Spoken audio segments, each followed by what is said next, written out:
આ વિડીયોમાં આપણે સાંભળવાના છીએ સર્વે પાપોને નષ્ટ કરનાર, અશ્વમેઘ સમૂહ પુણ્ય આપનાર, 1000 ગાયોનું દાનનું ફળ આપનાર એકાદશી, શ્રાવણ માસના વદ પક્ષની એકાદશી, અજા એકાદશીની વ્રત કથા, મહિમા, મુહૂર્ત, પૂજન વિધિ તથા આજના ખાસ ઉપાય.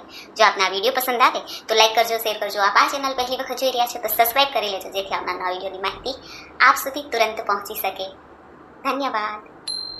ઓમ મંગલમ ભગવાન વિષ્ણુ મંગલમ ગરુડધ્વજ મંગલમ પુંડરીકાક્ષ મંગલાય તનોહરિ. બોલો લક્ષ્મીપતિ નારાયણની જય. મિત્રો, અજા એકાદશીને અન્ન એકાદશી કે પછી અમરત્વ પ્રાપ્ત કરાવનાર એકાદશી, માં પ્રકૃતિની કૃપા પ્રાપ્ત કરાવનાર એકાદશી પણ કહેવાય છે. આ એકાદશીનું મહાત્મય ભગવાન શ્રી કૃષ્ણએ યુધિષ્ઠિરને જણાવેલું છે. શ્રાવણ માસ એટલે મહાદેવનો પ્રિય માસ. આ માસમાં જે એકાદશી વદ પક્ષમાં આવે છે તેનું નામ છે અજા એકાદશી. અજા અર્થાત અજન્મા, જેમનો જન્મ જ નથી થયો, અથવા તો માતા પ્રકૃતિની ઉપાસના. અજા એકાદશીનું વ્રત કરવાથી મનુષ્યના જીવનના દુઃખ, દર્દ, સંકટ મટે છે. મોક્ષનો માર્ગ પ્રશસ્ત થાય છે. આ એકાદશીનું પાલન કરવાથી મનુષ્યના જન્મના પાપો નષ્ટ થાય છે. આ વ્રત કરનારના જીવનમાં સકારાત્મક પ્રભાવ જોવા મળે છે. કઠિનાઈ ઉપર વિજય પ્રાપ્ત થાય છે. એકાદશી કે જે મહિનામાં 2 વખત આવે છે, સુદ પક્ષ અને વદ પક્ષ, બંને એકાદશીના સ્વામી ભગવાન નારાયણ છે. આપણા ઋષિ મુનિઓએ પાપ, પુણ્ય, સ્વર્ગ, નર્ક આદિનો વિચાર ધ્યાનમાં લઈને મનુષ્યને સારા માર્ગે ચાલવા માટે, સારા કર્મ કરવા માટે વ્રત, જપ, તપ, ઉપવાસનું જે સૂચન આપેલું છે, તેમાં એકાદશીનું મહાત્મય જ અલગ છે. માટે એકાદશીનું વ્રત જે ભક્તો કરે છે તે ભુક્તિ અને અંતમાં મુક્તિના અધિકારી બને છે. એવો મહિમા છે આ એકાદશીના વ્રતનો. સર્વે વ્રતોમાં રાજા સમાન વ્રત કોઈ હોય તો તે છે એકાદશીનું વ્રત. આ અજા એકાદશીનો મહિમા એવો છે કે જે ભક્તો માત્ર અજા એકાદશીના વ્રતની કથા સાંભળે તો પણ અશ્વમેઘ યજ્ઞ સમૂહ પુણ્ય પ્રાપ્ત થાય છે. જે ભક્તો આ અજા એકાદશીનું વ્રત કરવા માંગે છે તેઓ પૂજા વિધિ કેવી રીતે કરે તે પણ જાણી લઈએ. આમ તો ભગવાનની પૂજા સાદી સરળ રીતે થાય છે, પરંતુ છતાં પણ એકાદશીનું વ્રત હોય માટે ઘણા ભક્તો વિશેષ પૂજા પણ કરે છે. એકાદશીનું વ્રત જે ભક્તો કરવા માંગે છે તેઓ 10મીની સાંજે હળવું ભોજન લે, જેથી શરીર નિરોગી રહે, બીજા દિવસે પણ આપણું શરીર આપણને સાથ આપે વ્રતમાં. અને એકાદશીના સવારે વહેલા ઉઠીને સ્નાનાદિથી પરવારીને શુદ્ધ વસ્ત્ર ધારણ કરવા, ભગવાન શ્રી નારાયણ વિષ્ણુનું હૃદય મનમાં ધ્યાન ધરવું. ત્યારબાદ આપણા પૂજા સ્થળ પાસે આવીને, જે આપણે ઘરમાં નાનકડું મંદિર રાખ્યું હોય છે, ત્યાં ભગવાન વિષ્ણુના કોઈ પણ સ્વરૂપનો ફોટો, મૂર્તિ કે આપણે જેમની પૂજા કરીએ છીએ, જે આપણને ઈષ્ટ લાગે છે, જે આપણને વહાલા લાગે છે, તે સ્વરૂપની પૂજા થાય છે. ભગવાનને ધૂપ, દીપ, નૈવેદ્ય, પુષ્પ, ચંદન આદિથી પૂજન કરીને સિઝનના ફલ, ફલાદી ભોગ સમર્પિત થાય છે. માખણ, મિશ્રી હોય તો તેનો ભોગ લાગી શકે છે. અને તુલસી દલ અવશ્ય પધરાવવા ભગવાનના શ્રી ચરણોમાં, અને જે આપણે ભોગ લગાવ્યો છે તેમાં પણ એક તુલસી દલ પધરાવવા, જેથી પ્રભુ તેને સ્વીકાર કરે.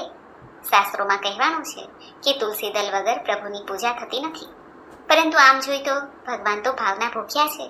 હૃદય, મનથી જો પ્રભુનું સ્મરણ કરવામાં આવે, પ્રભુની સેવા પૂજા કરવામાં આવે, કોઈ પણ સાધન આપણી પાસે ન હોય, મૂર્તિ, ફોટો ન હોય કે કોઈ ભોગ સમર્પિત કરવા માટે કોઈ પણ વસ્તુ પણ ન હોય, તો માનસિક સેવા દ્વારા પ્રભુને ભોગ સમર્પિત થઈ જાય છે. અને તે સેવા ઉત્તમ સેવા ગણી છે. માટે ચિંતા ન કરવી જો આપણે સેવા પૂજા ન કરી શકતા હોય તો. અને વ્રત પણ એવું છે કે જો આપણે અત્યારે સમય પ્રમાણે જોઈએ તો વ્રત ન થઈ શકે એવું પણ બને. જાત જાતના રોગનું ઘર આપણું શરીર બની ચૂક્યું છે, તો માનસી સેવા દ્વારા પણ પ્રભુને પ્રસન્ન કરી શકીએ છીએ.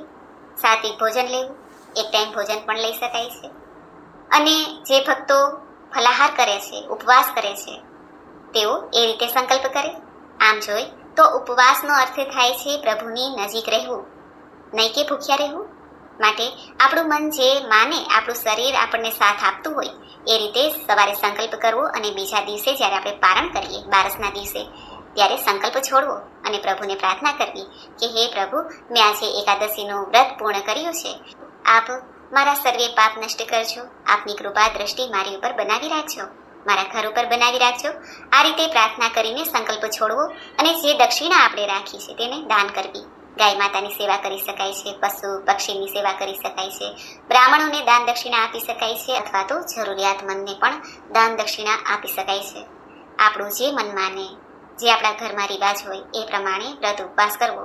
જો કે એકાદશીનું વ્રત ભગવાન નારાયણનું વ્રત છે, જે જગતના તારણહાર છે, પાલન પોષણ કરતા પિતા છે, જે શ્રીપતિ એટલે કે લક્ષ્મીપતિ છે, ભૂપતિ એટલે આ ધરતી લોકના પણ પતિ છે. માટે પિતા સમાન એવા ભગવાન નારાયણની પૂજા, ઉપાસના અને વ્રતનું વિધાન આ એકાદશીમાં છે. ભગવાન શ્રી નારાયણ આમ તો નાની એવી સેવાથી પણ પ્રસન્ન થઈ જાય છે. આજે પીપળાના વૃક્ષની પણ પૂજા થઈ શકે છે. જલ અર્પિત કરવું, 7 પ્રદક્ષિણા કરી શકાય છે. ભગવાનના મંદિરે જઈને દર્શન કરી શકાય છે. આ ઉપરાંત તુલસી માતાની સવાર સાંજ સેવા કરવી, દીપ પ્રગટાવવું. આજે ભગવાનની સેવા માટે તુલસી દલ તોડી શકાય છે, પોતાના માટે ઉપયોગ માટે ન તોડવા. તુલસી માતા એવા છે કે જે આરોગ્ય પ્રદાયની દેવી છે, માં પ્રકૃતિ જ છે. આપણે કોઈ પણ વૃક્ષ છોડની પૂજા કરીએ છીએ તે પ્રકૃતિ માતાની પૂજા જ છે એમ માનવું. અવશ્ય પૂજા કરવી, તેમનો ધન્યવાદ કરવો. ઘરમાં પણ સુખાકારી રહે છે. આરોગ્ય દેનાર તુલસી મૈયા છે. આ એકાદશીના દિવસે ખાસ નિયમનું પણ ધ્યાન રાખવું. કોઈની નિંદા કુથલી ન કરવી, વ્યસનનો ત્યાગ કરવો, બાળ નખ ન કાપવા બને તો. આ ઉપરાંત મનમાં કોઈ મેલ ન રાખવો, કોઈના પ્રત્યે ઉદ્વેગ ન રાખવો. ભય, ક્રોધ, મોહ, માયા, અહંકાર આદિ પ્રભુને જ અર્પિત કરી દેવા અને નિર્મળ રહેવું. આજે દાન દક્ષિણા કરવી પુણ્ય આપનાર છે, માટે જે થાય તેટલું દાન અવશ્ય કરવું. આજના દિવસે ભગવાન શ્રી હરિના મંત્ર જાપ કરી શકાય છે, વિષ્ણુ સહસ્ત્ર નામ પાઠ કરી શકાય છે અને ગીતાજીનો પાઠ પણ કરી શકાય છે. જે આપણને સમય હોય એ પ્રમાણે પાઠ કરવો, સાંભળવો. આ એકાદશીનું વ્રત કરવાથી ધન સંપદા બની રહે છે, આર્થિક સંકટમાંથી મુક્તિ મળે છે. અજા એકાદશીનું વ્રત કરવાથી સંતાન સુખની પણ પ્રાપ્તિ થાય છે, સંકટો દૂર થાય છે. આ અજા એકાદશીનું વ્રત કરવાથી 1000 ગાયોના દાન બરાબરનું પુણ્ય પ્રાપ્ત થાય છે.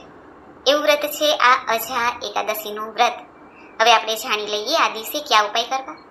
આજના શુભ દિવસે ગાયનું દૂધ મળે તો તેમાં થોડું કેસર નાખીને ભગવાન વિષ્ણુને ભોગ લગાવવો. આમ કરવાથી નકારાત્મકતા દૂર થાય છે, જીવનમાં ખુશી પ્રાપ્ત થાય છે. જો આ ન થાય તો ભગવાનને ખીરનો ભોગ પણ લગાવી શકાય છે. જો કે જે ભક્તો આજે એકાદશીનું વ્રત કરે તે ભાત રાંધેલો ન ખાય, પરંતુ ભગવાનને ભોગ લગાવી શકાય છે. પછી ગાય માતાને આપણે તે ભોગ ખવડાવી શકીએ છીએ. જો કે બીજા દિવસે, બારસના દિવસે જ્યારે આપણે પારણ કરીએ ત્યારે ભાત રાંધેલો અવશ્ય ખવાય છે. ભાત તે સાત્વિક જ છે, પરંતુ ખાવાનું ના કહેવામાં આવે છે. એનું કારણ છે, જો વ્રતી ખાય ભાત તો ઉન્માદ રહે છે, ઉદ્વેગ રહે છે, મનમાં આળસ થાય છે, તો પ્રભુના નામ જપથી આપણે વંચિત થઈ જાય છીએ. એટલા માટે ભારે ખોરાક ખવાતો નથી. ઉપવાસ કરાય છે, એટલે કે આમ જોઈએ તો અન્નનું જ ત્યાગ કરવાનો હોય છે, જેથી આપણું પેટ નિરોગી રહે, કાયા નિરોગી રહે. 15 દિવસે આવતી આ એકાદશીનો લાભ એ છે કે આપણા શરીરને નિરોગી રાખવા માટે ઋષિમુનિઓએ આ વિધાન બતાવેલું છે. આ ઉપરાંત એકાદશીના દિવસે તુલસીજીના છોડ પાસે એક શુદ્ધ ઘીનો કે તલના તેલનો દીપક પ્રગટાવવાથી ભગવાન વિષ્ણુની કૃપા પ્રાપ્ત થાય છે, મનોકામના પૂર્ણ થાય છે. આ એકાદશીના દિવસે ગાયને ગરમ રોટલી બનાવીને તેમાં ગોળની નાની ગાંગડી રાખીને ખવડાવવાથી જીવનમાં આવતા, કાર્યમાં આવતા વિઘ્ન, બાધા દૂર થાય છે.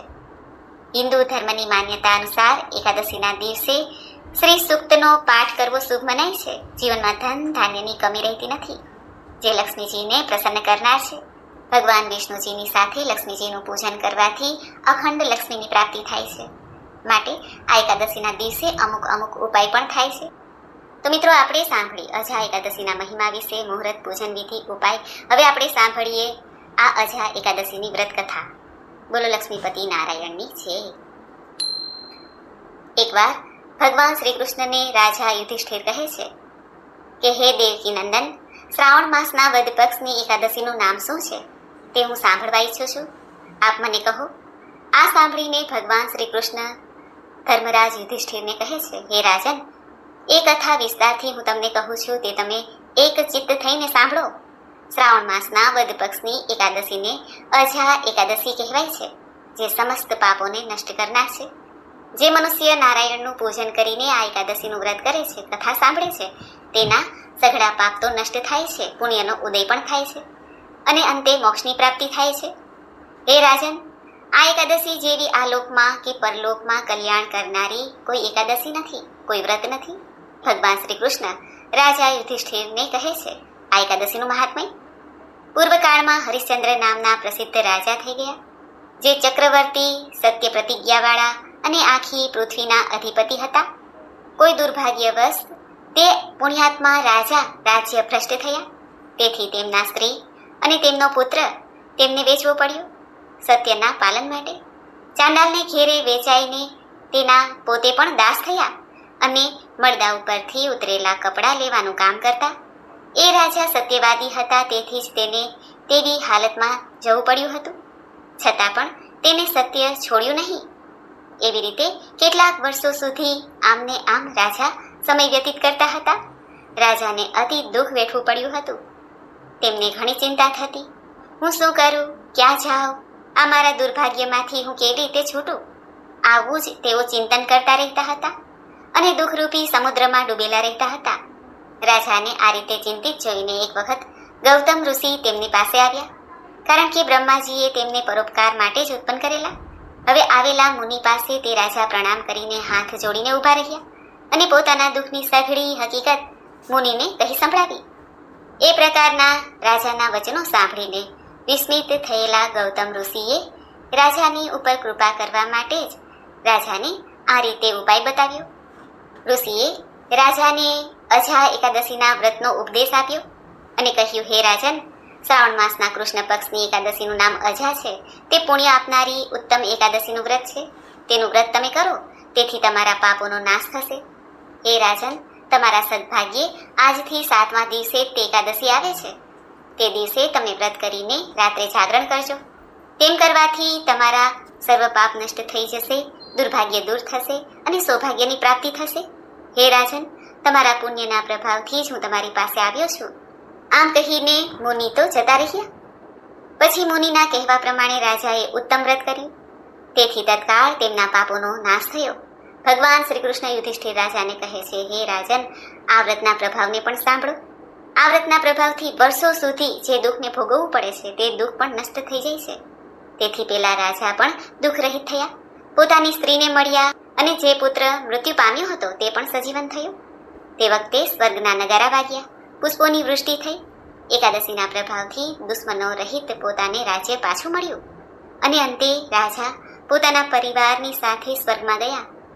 ભગવાન શ્રી કૃષ્ણ યુધિષ્ઠિરને કહે છે, હે રાજન, જે મનુષ્ય આ એકાદશીનું વ્રત કરે છે તે સઘળા પાપોમાંથી મુક્ત થઈ જાય છે. અશ્વમેઘ યજ્ઞનું પુણ્ય પ્રાપ્ત થાય છે. 1000 ગાયના દાનનું ફળ પણ પ્રાપ્ત થાય છે.